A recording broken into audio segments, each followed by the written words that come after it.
그래서 그날은 이제 의자를 교회에서 다 밀어놓고 교회 안에서 게임도 하고 식사도 하고 3년 전인가 그때 한번 그랬던 적이 있습니다. 그때도 이제 빠뜨리지 않고 보물찾기를 했는데 몇 주 전에 그 자판기 앞에 있는 형광등이 수명이 다한 거예요. 그래서 그 형광등 갈아 끼우냐고 형광등을 뗐더니 거기에 3년 전에 숨겼던 그 보물이 거기 이렇게 있더라고요. 그래서 그 제가 찾았으니까 이거 선물 받았어야 되는 건데 유효기간이 지나가지고 그때 그거 제가 숨겼을 건데요. 제가 숨겼을 건데 제가 숨겨놓고도 못 찾는 거죠. 근데 그러고 돌아보니까 어릴 때 학교에 소풍 가서 보물찾기 할 때도 그랬던 것 같아요. 참 잘 못 찾아요. 맨날 제대로 제가 이렇게 교회에서 신앙생활 열심히 하는 청년이었는데 교회 일 제가 다 하고 심부름 다 하는데 보물은 하나도 못 찾고 이지게 돌아다니기만 하니까 권사님들이 보기에 좀 안 되셨나 봐요. 병렬아 찾았냐? 아니요, 보물 없어요. 어디다 숨기신 거야? 그러면 꼭 몇 개씩 이렇게 챙겨 주셔가지고 그렇게 권사님들의 은혜로 설탕도 한 봉지씩 받고 고무장갑도 받고 그랬던 기억이 있습니다. 오늘 설교 제목이 보물찾기예요. 보물을 잘 못 찾는 사람들, 저 같은 사람들 이렇게 자꾸 이렇게 눈앞에 이렇게 봐야 되는데 멀리 보냐고 눈앞에 숨겨진 것들 잘 못 찾는 그런 우리 같은 사람에게 오늘은 좀 주의 깊게 잘 들어서 이거 넘어가네요. 그 보물을 찾는 연습을 좀 해야 될 것 같습니다. 11월 달입니다. 감사절이 이제 다음 주로 다가와 있는데 감사절이 됐으니까 감사해야 되겠잖아요. 감사하기는 해야겠는데 언뜻 돌아보면 지난 한 해를 돌아보면 아프기도 더 많이 아팠던 것 같고 지난 한 해를 돌아보면 힘들기도 유난히 힘들었던 것 같고 마음에 시험 들었던 때도 꽤 긴 세월 있었던 것 같고 그런 세월들을 지났는데 감사절이 돌아오는 거예요. 감사를 하기는 해야겠는데 마음이 동하지 않는 거예요. 문제는 이 감사가 없을 때 우리의 삶에 그저 그냥 감사함이 없다 내년에 생기겠지 이런 것으로 끝나지 않고 문제가 더 큰 문제가 생겨난다는 겁니다. 평소에 잘 지내던 남편들, 평소에 잘 지내는 친구들, 평소에 문제없이 교제하고 지내던 연인들 사이에 가끔씩 건조해지고 예민해질 때가 있는데 언제 그러냐 하면 감사함이 바닥을 치면 감사할 일이 없게 되어지고 감사가 이렇게 드물어지면 예민해져요. 그래서 그 사람하고 이야기를 나눌 때 힘이 들어집니다. 관계가 경색되어지고 자주 만나기 어려워지고 하나님과도 그래서 감사함이 없이 하나님 앞에 나갈 수 있어요. 억울한 마음을 가지고 하나님 앞에 나갈 수 있고 슬픈 마음을 가지고 하나님 앞에 나갈 수 있지만 그것만 가지고 하나님 앞에 나갈 때 하나님 앞에 나아가는 것은 즐거울 수 없고요. 그리고 점점 띄엄띄엄 되어질 수밖에 없습니다. 우리 오늘 말씀을 나누는 중에 찾아내야 되겠어요. 가난하지만 감사한 것 없지는 않을 텐데 몸이 아프지만 그렇다고 해서 감사한 게 없지는 않을 텐데 오늘 우리가 읽었던 시편 136편은 여호와께 감사하라 그러고 1절을 시작해서 읽었던 26절 마지막 절에도 하늘의 하나님께 감사하라로 끝납니다. 우리나라 번역된 성경에 보면 어순이 좀 달라서 다를 수 있지만 원문 성경에 보면 감사하라로 시작해서 감사하라로 끝나요. 첫 단어도 감사하라고 마지막 단어도 감사하라입니다. 이 보물찾기인데 어그러진 관계를 회복하는 것, 감사하는 것, 우리의 영적인 문제를 해결하는 방법, 감사를 회복하는 것. 그래서 이 감사는 우리의 삶 속에 일반적인 우리 주변의 관계 속에서도 보물일 수 있고 하나님과의 관계 속에서도 이 감사는 특별한 보물이 되는 겁니다. 찾아내야겠는데 이 보물을 찾아내기 위해서 우리가 먼저 염두에 두어야 할 단어는 새삼스러움입니다. 마치 모르는 것을 보는 것처럼, 마치 처음 만난 것처럼 삶을 돌아보고 삶의 주변을 살펴보는 거죠. 이 시인이 감사하라로 시작해서 감사하라로 시를 쓰면서 감사할 수밖에 없는 이유들을 조목조목 안내하는데 그 첫 번째 제목은 이겁니다. 같이 읽어요. 시작. 홀로 큰 귀한 일들을 행하시는 이에게 감사하라. 그 인자하심이 영원함이로다. 혼자 일을 행하신 하나님을 감사하라 그러고 그 밑에 쭉 이어져서 쓰는데 뭐라고 써놓냐면 하나님은 하늘을 지으셨대요. 혼자서. 하나님은 바다 위에 땅을 펼쳐두셨대요. 혼자서. 하나님은 큰 광명으로 하늘을 주관하게 하셨는데 낮에는 해가 뜨게 하시고 밤에는 달이 뜨게 하셨답니다. 혼자서. 우리가 내게 무슨 감사할 것이 있나? 나는 여전히 아프고 나는 여전히 가난하고 나는 여전히 외롭고 나는 여전히 마음속에 슬픔과 억울한 것들이 많은데 나보고 감사하라 그러면 나는 도대체 못 가지고 감사해야 되겠나 고민하는 저와 여러분들에게 하나님 말씀하시는데 뭐라고 말씀하시냐면 하나님은 홀로 큰 귀한 일을 행하신대요. 불평하고 있을 그때, 감사할 것이 없다고 원망하고 있는 그때 우리는 하나님 펼쳐두신 땅 딛고 서 있는 거예요. 우리가 나는 하나님께 받은 은혜가 그리 생각나지 않습니다. 떠오르지 않습니다. 하고 있을 때도 여전히 하나님께서 만들어주신 그 하늘 아래에서 하나님께서 공급하시는 공기로 숨 쉬면서 그 일들을 하고 있는, 하나님께서 시간을 허락하셨습니다. 하나님께서 시간을 가늠할 수 있도록 해가 뜨게 하시고 달이 뜨게 하시고 한 번도 그 시간을 어기지 않으시고 어김없이 철이 돌아 가을 오게 하시고 어김없이 철이 돌아 나이 들어가게 하시고 안전하게 시간이 지나가게 하신 하나님께서 베풀어 둔 그 공간에, 그 시간 안에, 그 형편 안에 살면서 우리는 뭐라고 말하냐면 하나님께 받은 은혜가 없습니다. 난 여전히 가난합니다. 난 여전히 아프고요. 난 여전히 힘들고 난 여전히 슬프고 난 여전히 억울합니다.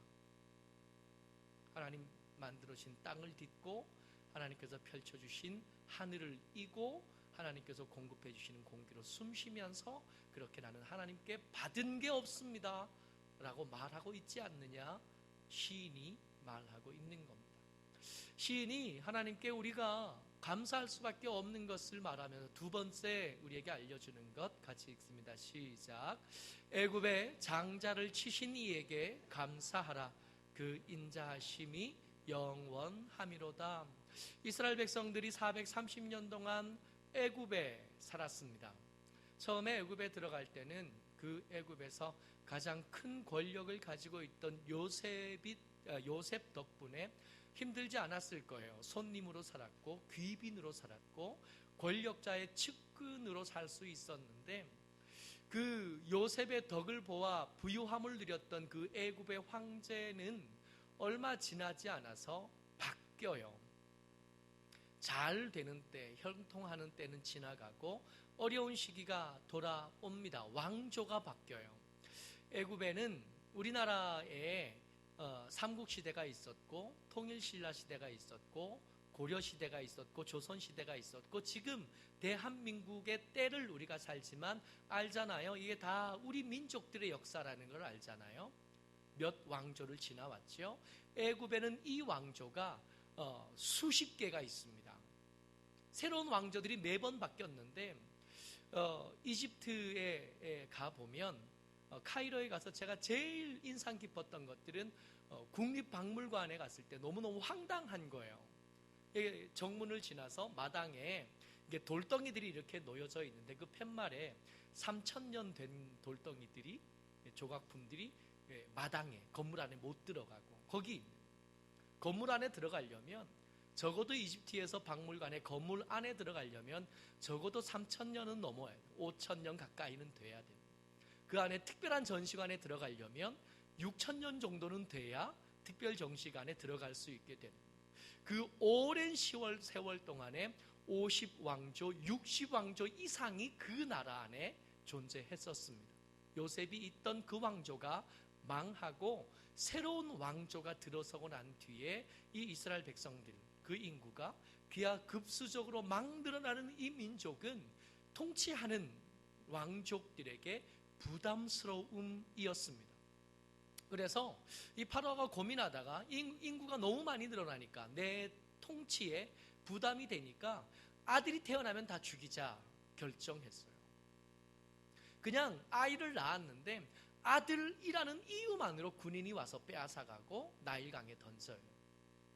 그 악어가 가득한 강에 던져지는 아이를 보면서 이 이집트에 살던 이 유대인들, 이 이스라엘 사람들은 가슴에 한이 쌓여갑니다.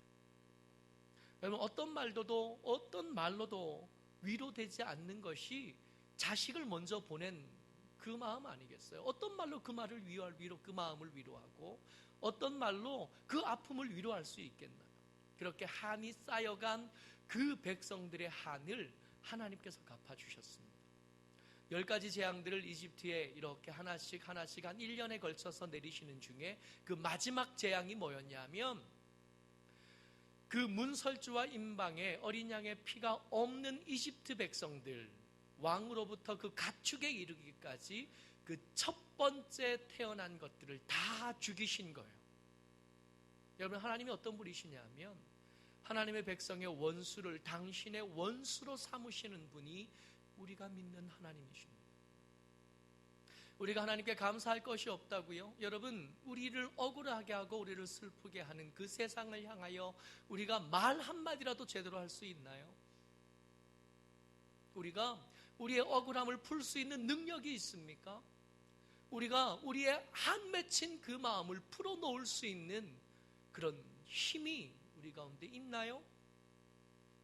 금세기, 아니 지난 세기에 세계에서 가장 험난한, 세계에서 가장 혼란스러운 때를 살아낸 사람들이 우리 가운데 지금 같이 예배 드리고 있잖아요. 태어났는데 일제시대에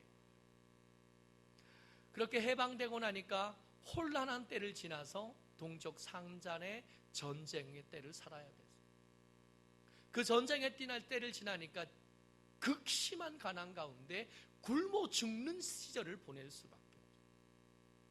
지금도 때때로 그때쯤 입양 보냈던 그런 사람들이 돌아와 어머니를 찾고 부모를 찾고 형제를 찾는 이야기들을 가끔씩 듣습니다. 어머니를 그리워하는 그들의 마음은 이해가 되지만 입장 바꿔 생각해 보니까 그 어머니, 아직 안 돌아가시고 살아 계시다면 그 가난함 때문에 아들, 딸을 버릴 수밖에 없었던 그 어머니가 그 아들 앞에 나타날 수 있었을까? 그 딸 앞에 나올 수 있을까?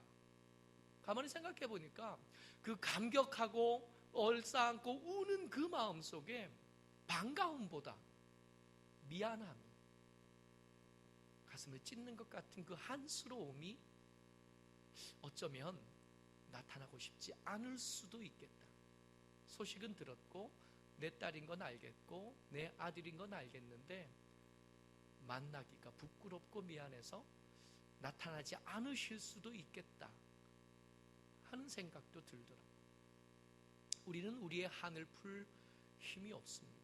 하나님께서 말씀해 주시는 거예요. 나는 누구냐 하면 애굽의 장자를 치는 하나님, 너희의 원수를 내 원수로 삼는 하나님, 너희의 억울함을 너희의 일로만 맡겨두는 게 아니라 내 일로 받고 내 일로 붙잡는 하나님이 내가 너희의 하나님이다 말씀해 주시는 거예요. 감사할 게 없다고요?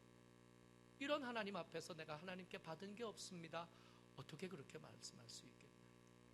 같이 읽습니다. 시작. 홍해를 가르신 이에게 감사하라. 그 인자하심이 영원함이로다. 때때로 자살하는 사람들의 이야기를 뉴스를 통해서 듣습니다. 근데 여러분, 이 자살하는 사람들의 이야기를 들을 때마다 예수 믿는 저와 여러분들에게 부탁하고 싶은 것은 함부로 그 일들에 대해서 함부로 판단하시는 것을 조심하셨으면 좋겠다 생각합니다. 나는 저 사람보다 더 어려웠는데, 그 사람들의 환경 돌아보면서 나는 저 사람보다 더 가난해 봤는데, 나는 저 사람보다 더 아파 봤는데, 여러분 그렇게 판단하시면 안 돼요. 더 아파서 죽는 게 아니에요. 더 가난해서 죽는 게 아닙니다. 세상에서 제일 가난한 사람들이 자살하는 것 같죠? 아니요. 세상에서 제일 많이 아픈 사람들이 자살하는 것 같죠? 그렇지 않습니다.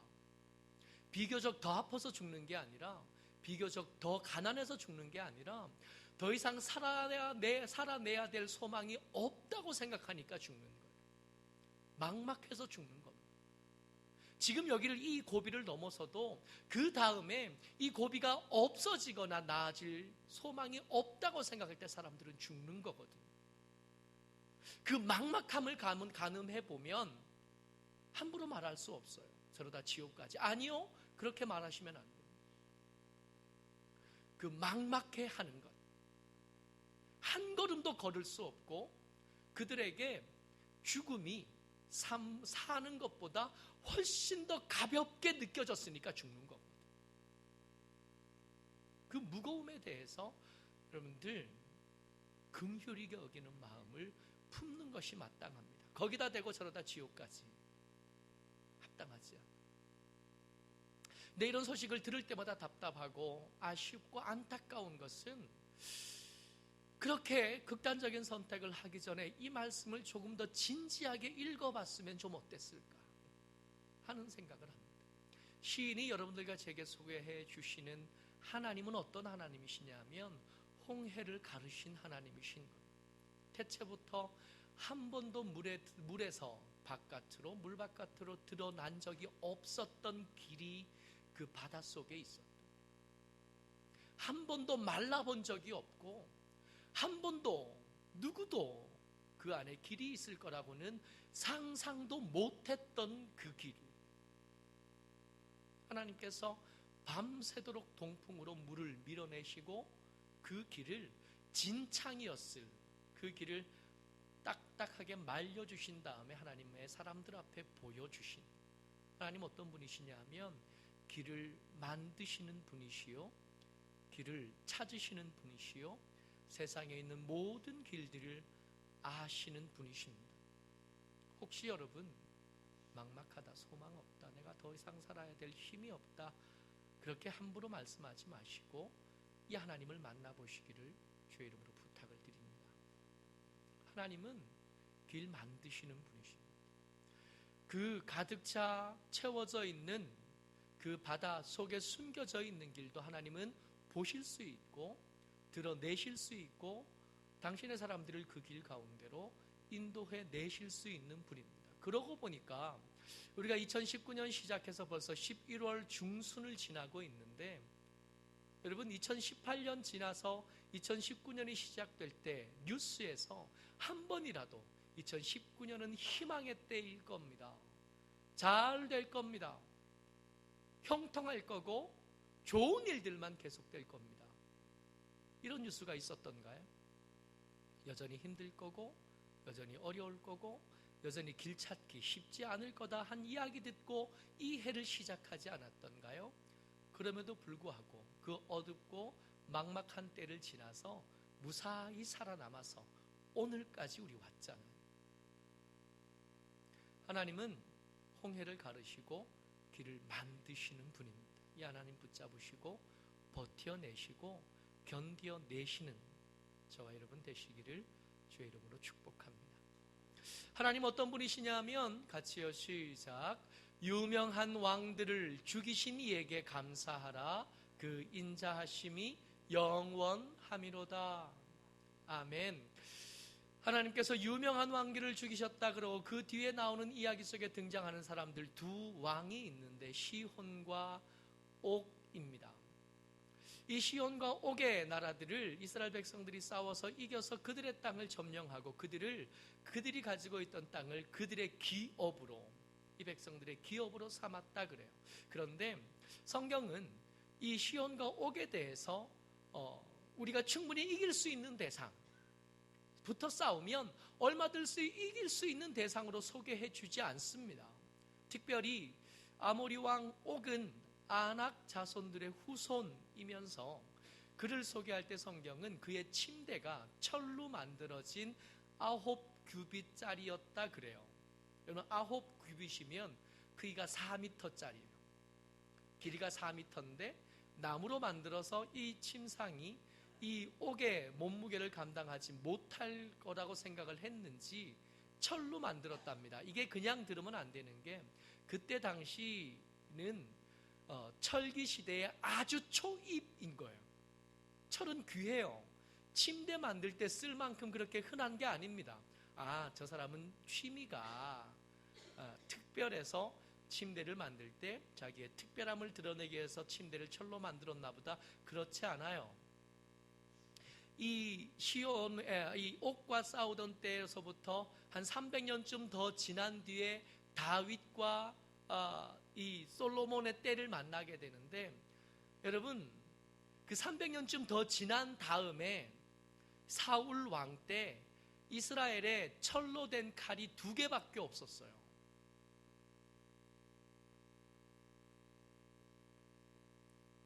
그로부터 300년 전에 철로 침대를 만들었다는 것은 철로 만들지 않으면 감당이 안 되는 거예요. 우리가 이길만 한 상대가 아니었다고요. 그냥 붙어 싸우면 어쩌다 이길 수 있는 그런 대상이 아니었다는 거예요. 그런데 이겨냈고 그 이긴 그 승리의 전리품을 취해서 그 땅을 내 기업이요 내 기반으로 삼았다고 성경은 말씀해 주고 계십니다. 하나님 어떤 분이시냐고요? 우리가 감당할 수 없는 문제들을 해결해 낼 수 있도록 우리의 앞서 행하시는 분이십니다. 우리가 우리의 인생의 문제들을 충분히 해결할 만큼 지혜로운가요? 우리가 우리의 인생의 문제를 충분히 감당해낼 수 있을 만큼 능력 있나요? 살아가면 살아갈수록 점점 알게 되는 거 뭐냐 하면, 세상 사람 참 똑똑한 사람들 참 많고 강한 사람 참 많은데 순서대로 세우면 거기 뒤에 너무 뒤에 있어서 보이지도 않겠다 싶은 거예요. 제 자리가 그 자리인 줄 알겠어요. 시간이 점점 지나면서 나이가 조금씩 한 살씩 더 먹어가면서 이게 내 속에서 어렴풋이 알던 것이 더 확실하게 알게 돼요. 삶에 주어지는 문제를 해결할 능력, 지혜 그거 없는데 그런데도 불구하고 하루하루 살아내고 있잖아요. 여전히 힘들고 여전히 고통스럽고 여전히 어렵지만 그럼에도 불구하고 하루하루 살고 있잖아요. 그저 살았다고요? 아닌 거죠. 유명한 왕들을 죽이신 그 하나님께서 여전히 내 앞에서 나보다 강하고 나보다 큰 문제들 가운데 싸우고 계시고 우리가 감당하지 못할 함정을 덮고 계시고 우리가 이길 수 없고 감당할 수 없는 일들을 하나님께서 제쳐 그 살만한 길로 우리를 인도해 가고 계시니까 여기까지 온 줄 믿습니다. 하나님 어떤 분이시냐? 같이 읽어요. 시작. 그들의 땅을 기업으로 주신 이에게 감사하라. 그 인자심이 영원함이로다.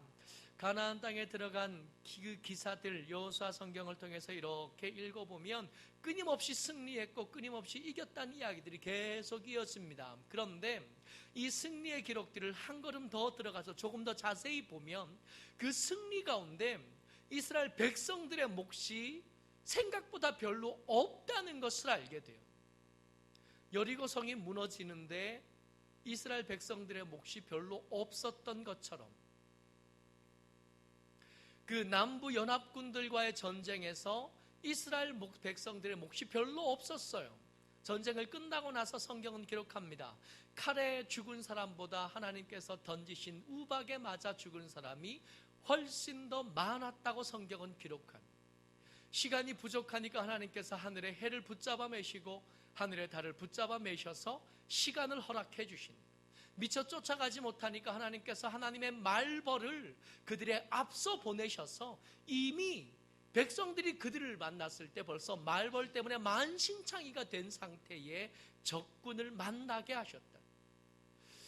여호수아 성경을 통해서 만나는 그 승리의 영광스러운 현장에 우리의 지분이 별로 없는, 그 승리의 지분의 거의 대부분을 하나님께서 가지셨고 그 열매는 우리가 누리고 있는, 우리가 2019년을 살아가고 우리 인생을 살아가는 중에 경험했던 수많은 승리들 가운데 내 지분이라고 말할 수 있는 것들, 가만히 앉아 셈해보면 턱없이 부족하고 별로 없어서, 야, 이것 때문에 내가 그렇게 기고만장하고 그렇게 목이 뻣뻣했던 것 새삼 부끄럽고, 자다가 이것 문득 떠오르면 입을 차면서 부끄러워할 수밖에 없는 그런 삶을 우리가 살아오고 있었던 것, 여러 가지 것들을 이야기하는 중에 우리는 지금 보물찾기 하고 있습니다.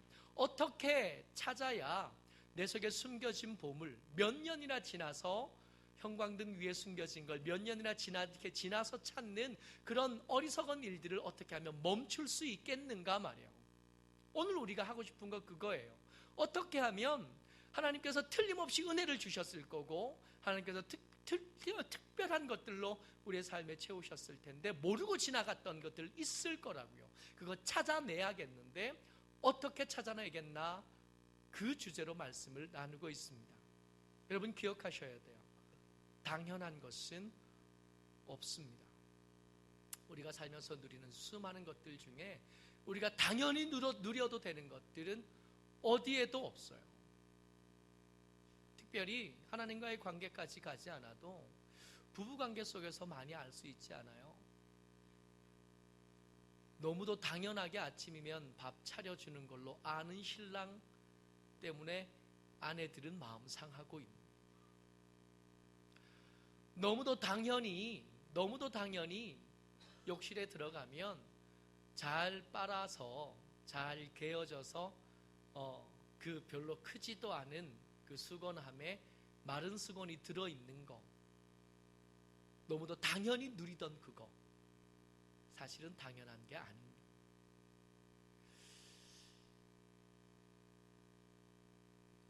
옷장을 열어보면 항상 개어져서 가지런히 놓아져 있는 양말,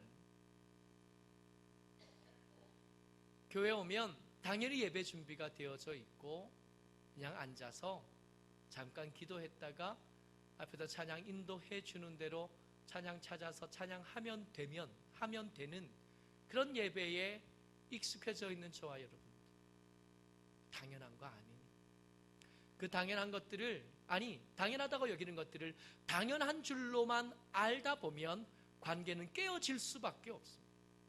부부 사이도 깨지고요, 친구 사이도 깨지고요, 너무 당연하다는 듯이 돈 내러 가는, 밥값 내러 가는 사람의 뒷모습만 계속 지켜보다 보면 그 마음이 상할 수밖에 없어요. 너무도 당연하게 고맙다고 인사만 하다 보면 그 관계는 오래가지 못해 깨어질 수밖에 없는, 노인대학 어르신들 보면서 참 많이 배우는데, 저희 교회 자판기의 커피값이 100원입니다. 이걸 관리하시는 분들이 매번 고민이 많아요. 이 100원이 재료값에 간당한 액수거든요. 근데 그런데도 이거 올리지 않고 그대로 두는 데는, 노인대학 어르신들이 교회에 오시면 그런 분들 계셔요. 끝까지 그 커피를 얻어 잡수시기만 하는 분들 계셔요. 때때로 설교할 때 말씀드립니다. 저 커피값이 100원인 이유는 1,000원만 바꾸면, 동전도 바꿔드리거든요. 1,000원만 바꾸면 10명한테 커피 사줄 수 있다. 맨날 얻어 잡수시지만 말고 좀 나눠주라고. 그래서 100원이라고. 200원이면 고민할 텐데 100원이면 쉽지 않냐고. 여기서 연습하지 않으면 평생 남들 주는 것만 받고 산다고 그렇게 가르쳐요. 근데 그렇게 하는데도요, 한 번도 안 사는 분들 계셔요. 모를 것 같죠? 어른들 사이에서도 그런 분들은 표시가 나서 이미 벌써 한 20년째 노인대학 하니까 20년째 그 100원짜리 커피를 받기만 하시는 분들이 계시니까요.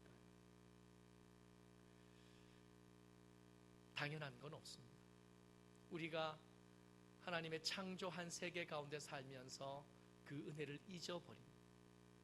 하나님께서 만들어주신 길을 가면서 그 기적을 잊어버립니다.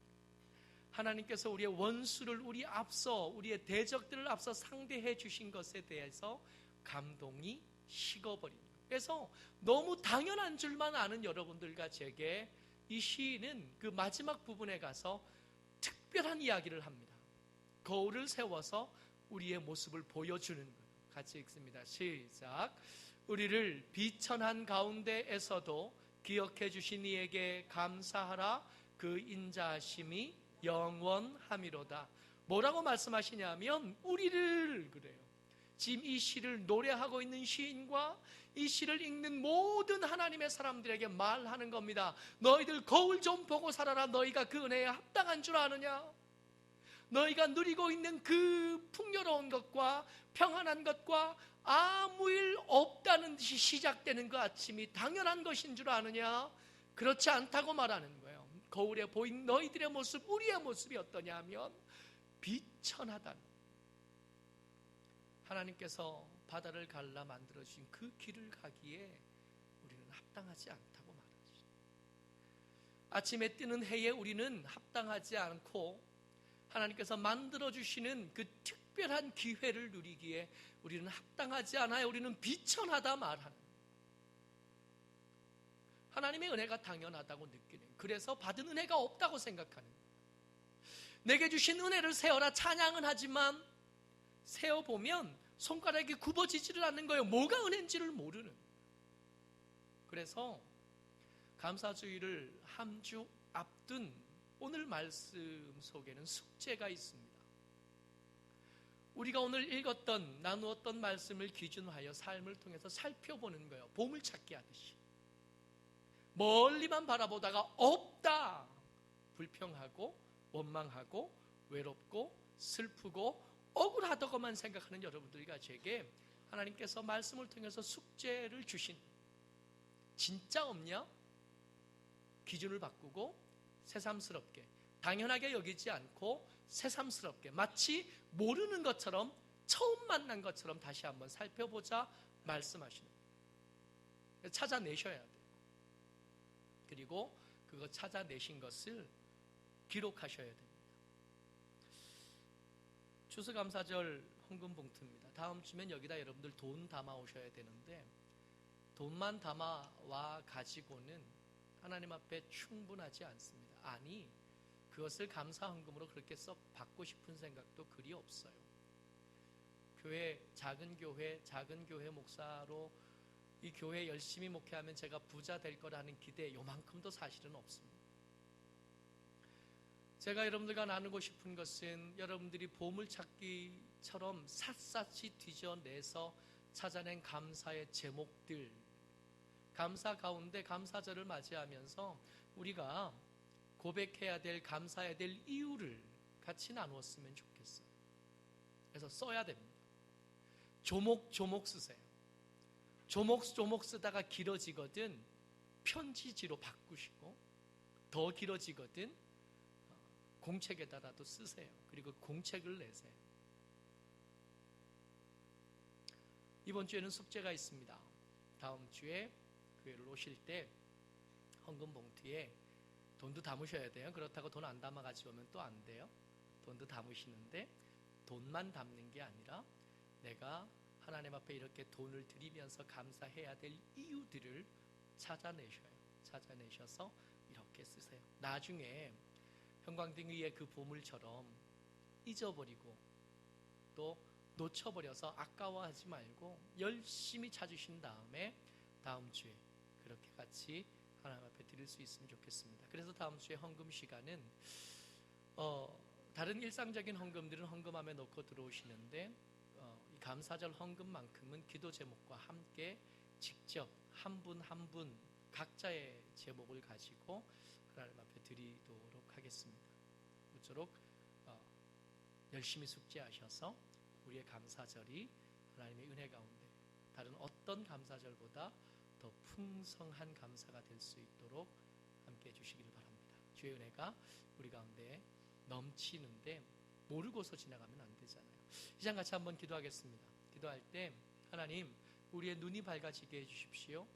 당연하게 여기지 않게 하여 주옵소서.